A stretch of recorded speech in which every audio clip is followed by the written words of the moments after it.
आपके विचार जिन पर आप गौर नहीं करते, शायद आप इतना भी नहीं जानते कि आपके ये विचार आपके सिस्टम को अस्थिर करते हैं। विचारों का आना कोई बुरी बात नहीं है।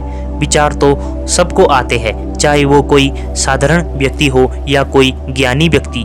लेकिन आपके विचारों के प्रति यह पकड़ निर्धारित करती है कि आपका जीवन कैसा होगा। आप जितने तीव्र गति से विचारों के प्रति सक्रिय होते हैं या वह विचार हो जाते हैं, तो आप उतने ही अस्थिर हो जाते हैं। आपकी यह अस्थिरता ही आपके जीवन को स्थिर नहीं रहने देती।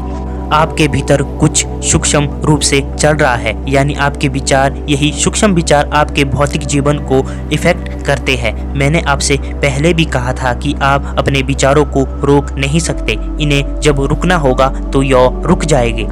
आप कितनी भी कोशिश करें, यह विचारों के सामने फेल हो जाएंगे। आप अपने विचारों के प्रति जितनी शक्ति का उपयोग करेंगे, आप देखेंगे कि विचारों को और ज़्यादा शक्ति प्राप्त होगी।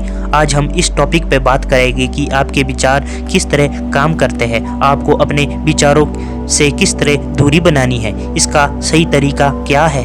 अगर आप अपने विचारों को समझ गए तो आप इसका तरीका भी समझ जाएंगे।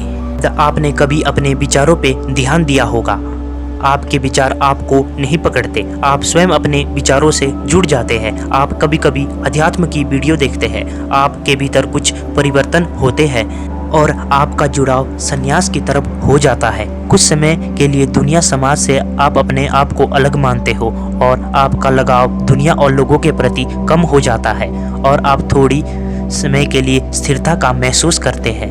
आप किसी रोगी व्यक्ति को देखते हैं या कोई दुर्घटना हो जाए तो आपके मन में विचार उत्पन्न हो जाते हैं। आपको लगता है कि ऐसा मेरे साथ हो गया तो क्या होगा, अगर मुझे अचानक रोग लग जाए तो क्या होगा। आपके सामने कुछ सूचना आई, आपने कोई सूचना देखी, वह विचार के रूप में उत्पन्न हुई। उस नकारात्मक विचार में बहुत सारे नकारात्मक नेगेटिव विचार आपके अंदर पैदा हो गए। जैसा विचार आप अपने अंदर डालते हैं, वैसे विचार आपके अंदर पैदा हो जाते हैं। जैसे आपने किसी सफल व्यक्ति को देखा, आपने एक व्यक्ति को देखा, उसका पैसा और गाड़ी देखकर आपके मन में भी सफल व्यक्ति बनने का ख्याल आता है। फिर आपके मन में अलग अलग बिजनेस करने का ख्याल आता है। आप किसी प्रेमी जोड़े को देखते हैं, आपके अंदर प्रेम की भावना जन्म ले लेती है। आप देखते हैं कि एक शादीशुदा वाला जोड़ा अपने जीवन में खुश दिखाई दे रहा है, वह एक दूसरे से प्रेम कर रहे हैं। फिर आप उनको देखकर अपने पार्टनर के बारे में सोचते हैं और आप अपनी लाइफ उनके जीवन से कंपेयर करने लगते हैं।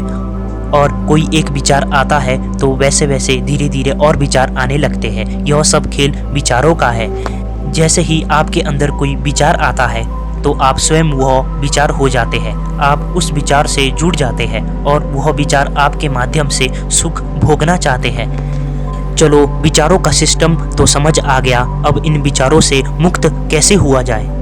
आपके पास एक आज़ादी है कि आप अपने विचारों को आते और जाते देख सकते हैं। जब आप अपने विचारों को आते और जाते देखते हैं तो आपके विचार आपको अपनी तरफ खींचेंगे। बस आपको इतना होश साधना है कि जब भी कोई विचार आए तो आपको देखना है कि वो विचार क्या है, वह विचार कहाँ से आया, वह विचार पूरा होने के बाद क्या होगा, उसका सुख कैसा होगा और सुख किसे प्राप्त होगा।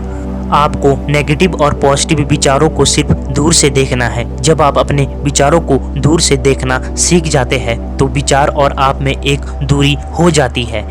जब कर्ता अलग हो जाता है, जब कर्ता अलग हो गया, तब ना कर्ता को कोई रस रहता है और ना ही कोई इच्छा, क्योंकि आप जान पाते हैं कि सभी वस्तुओं को भोगने वाला मैं नहीं हूँ। जिसे आप भोगने वाला समझते हैं वह एक भ्रम है, केवल एक धोखा है। सुख, संपत्ति, धन, दौलत, दुख, पद, ये सब विचार है। आप अमीर बनना चाहते हैं, केवल एक विचार। आप बड़ा घर चाहते हैं, यह भी एक विचार। किसी को हराना चाहते हैं, किसी को नीचा दिखाना चाहते हैं, आप अपने आप को ऊपर दिखाना चाहते हैं, यह सब विचार ही तो है। किसी भी विचार से घृणा करने की कोई भी आवश्यकता नहीं है, वह तो मनुष्य का नेचर है। जो विचार आते हैं उन्हें आने दो, उन्हें दूर से देखने का प्रयास करो, स्वयं वह विचार मत बनो। जब आप स्वयं विचार बन जाते हैं तभी सभी समस्याएं पैदा हो जाती है। वैसे आप पहले से ही मुक्त है, बस उसका अनुभव करना होगा।